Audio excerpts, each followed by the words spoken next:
Fantastic day here in the Santa Clarita Valley. 98.1 FM and AM 1220. 740 on your hometown station, KHTS, the Hometown Morning Show with Tori and Kyle. Make sure you go to hometownstation.com for all the latest and greatest Santa Clarita has to offer. Speaking of the greatest Santa Clarita has to offer, very special guest in studio. Of course, Dr. Jaimie joins us. And Dr. Jaimie, I have something very specific to talk about, which is usually what we do here. But I was wondering, so my mom's dog, just recently, not recently, but a couple months ago, got attacked by a coyote.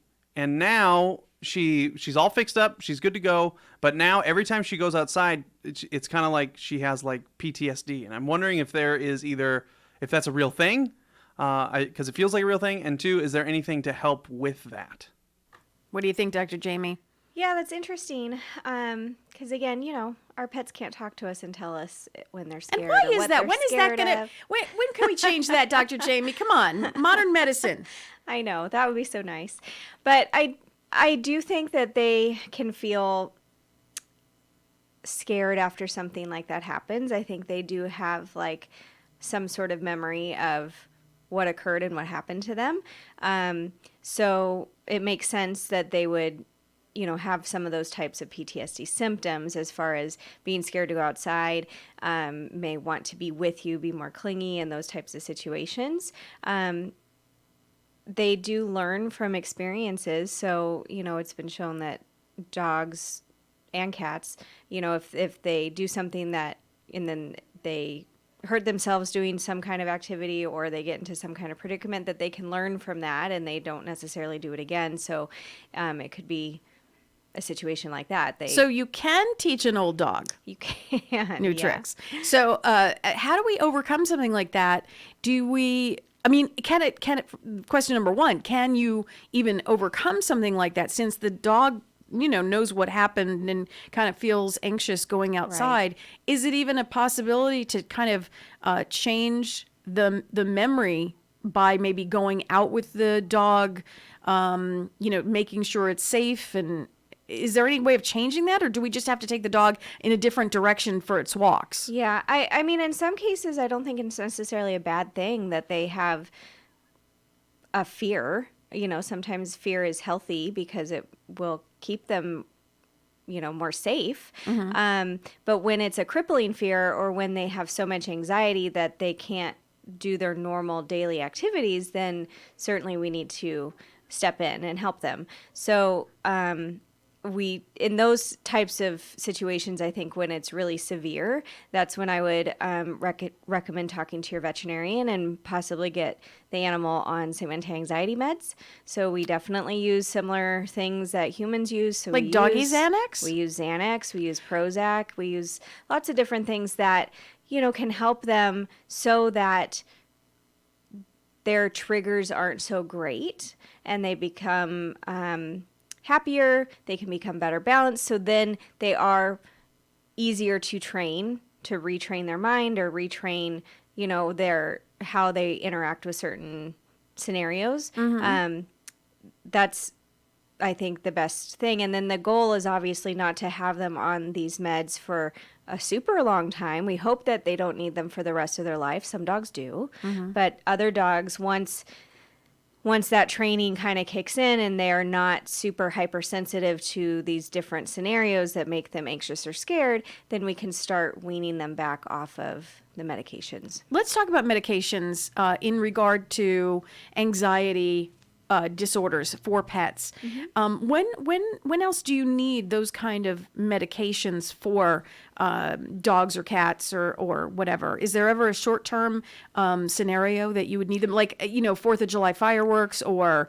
Absolutely. So yeah, we do have some medications that we can use just for situational anxiety. So it's not something that the animal is scared all day, every day, but for certain situations like fireworks, for sure, thunderstorms, travel, those kinds of stressful situations, we can use medication as needed. Mm-hmm. So it's more just in the short term for like that evening or however long you need it. But you've seen dogs actually need them long term.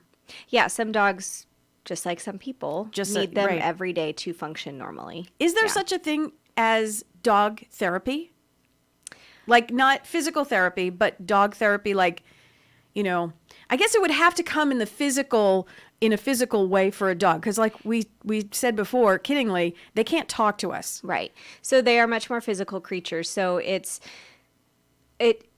can be a very long process to get them used to things that used to make them scared, or get them to not have these triggers that trigger separation anxiety or whatever anxious event happens. So you take baby steps. So along with the medication, then you're modifying their behavior. So baby steps would be, let's say your dog has really bad separation anxiety and it starts the moment you pick up your keys, because they know, oh my gosh, keys mean mom's They can put that leaving. together. They can put that Absolutely. together. Sometimes it's your shoes. Sometimes it's a certain pair of pants. They know your schedule, and sometimes that's a bad thing, so it starts ramping up early with those early cues that by the time you leave the house, they're losing their mind. So, And how can you tell if they're losing the like? just in their behavior. So some dogs start really vocalizing. Some will start spinning or running around and just, acting super hyped up. Others, once you put them in their crate, they might be fine while you're there, but as soon as you leave, they try to break out of it. We don't want them hurting themselves. Some dogs get really destructive. So it's catching them on those really, really early cues. The subtle signs, are they suddenly just panting?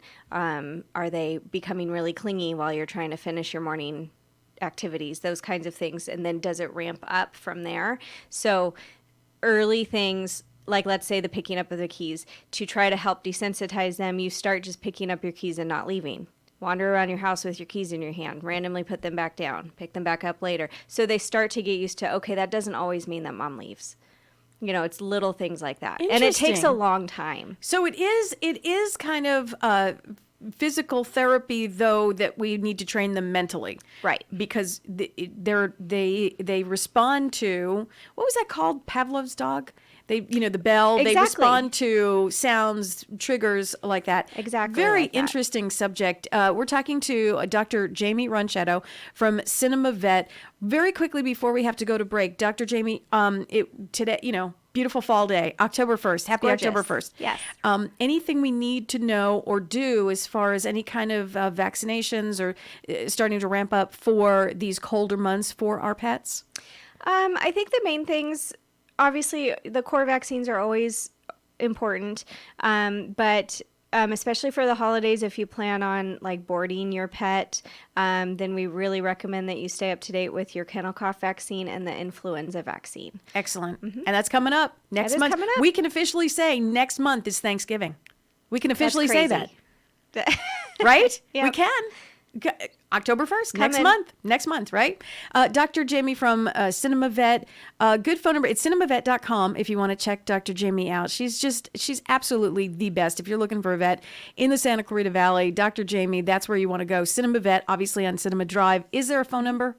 Yeah, 661-253-9300. Fantastic. Always a pleasure. Thank you.